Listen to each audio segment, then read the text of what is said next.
ನಮಸ್ತೆ ವೀಕ್ಷಕರೇ, ಉತ್ತರ ಕರ್ನಾಟಕದ ಅಡುಗೆ ಮನೆಗೆ ಸ್ವಾಗತ. ಇವತ್ತು ನಾನು ಮಾಡಿ ತೋರಿಸೋ ರೆಸಿಪಿ ಮಸಾಲೆ ರೈಸ್.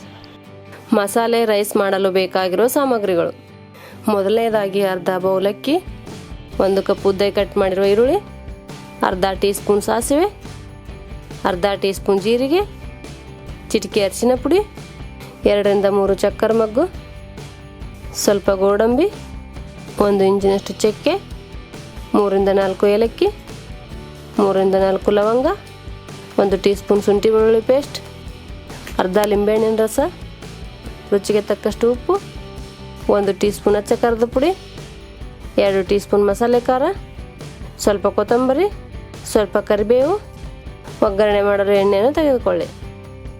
ಈಗ ಮಸಾಲೆ ರೈಸ್ ಮಾಡುವ ವಿಧಾನ: ಮೊದಲಿಗೆ ಒಂದು ಕುಕ್ಕರ್ನಲ್ಲಿ 2 ಟೇಬಲ್ ಸ್ಪೂನ್ ಎಣ್ಣೆ ಹಾಕಿ, ಎಣ್ಣೆ ಬಿಸಿಯಾದ ನಂತರ 4 ಲವಂಗ, 4 ಏಲಕ್ಕಿ, ಸ್ವಲ್ಪ ಚಕ್ಕೆ, ಸ್ವಲ್ಪ ಚಕ್ಕರ ಮೊಗ್ಗು, ಅರ್ಧ ಟೀ ಸ್ಪೂನ್ ಸಾಸಿವೆ, ಅರ್ಧ ಟೀ ಸ್ಪೂನ್ ಜೀರಿಗೆ ಹಾಕಿ ಎಲ್ಲವನ್ನು ಚೆನ್ನಾಗಿ ಫ್ರೈ ಮಾಡಿಕೊಳ್ಳಿ.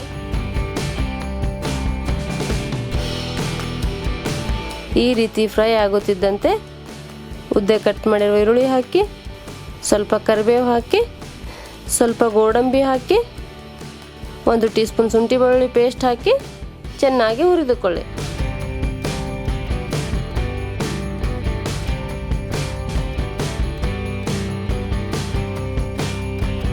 ಈ ರೀತಿ ಹುರಿಯುತ್ತಿದ್ದ ಹಾಗೆ ಚಿಟಿಕೆ ಅರಿಶಿನ ಪುಡಿ ಹಾಕಿ, 2 ಟೀ ಸ್ಪೂನ್ ಮಸಾಲೆ ಖಾರ ಹಾಕಿ ಈ ರೀತಿ ಮಿಕ್ಸ್ ಮಾಡಿ.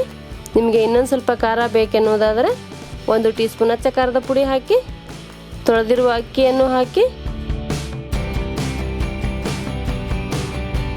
ಅರ್ಧ ಬೌಲ್ ಅಕ್ಕಿಗೆ 1 ಬೌಲ್ ನೀರನ್ನು ಹಾಕಿ, ಮಸಾಲೆ ಜೊತೆಗೆ ಅಕ್ಕಿಯನ್ನು ಮಿಕ್ಸ್ ಮಾಡಿ, ರುಚಿಗೆ ತಕ್ಕಷ್ಟು ಉಪ್ಪು ಹಾಕಿ ಮುಚ್ಚಳ ಮುಚ್ಚಿ 2 ವಿಜಿಲ್ ಕೂಗಿಸಿಕೊಳ್ಳಿ.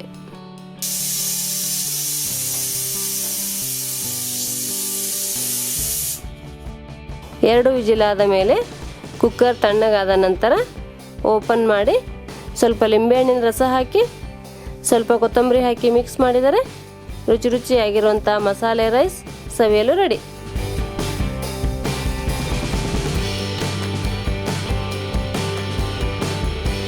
ಈ ಮಸಾಲೆ ರೈಸ್ ಮಾಡೋ ವಿಧಾನ ನಿಮಗೆ ಇಷ್ಟವಾದಲ್ಲಿ ಲೈಕ್ ಮಾಡಿ, ಶೇರ್ ಮಾಡಿ, ಕಮೆಂಟ್ ಮಾಡಿ, ಸಬ್ಸ್ಕ್ರೈಬ್ ಆಗಿ.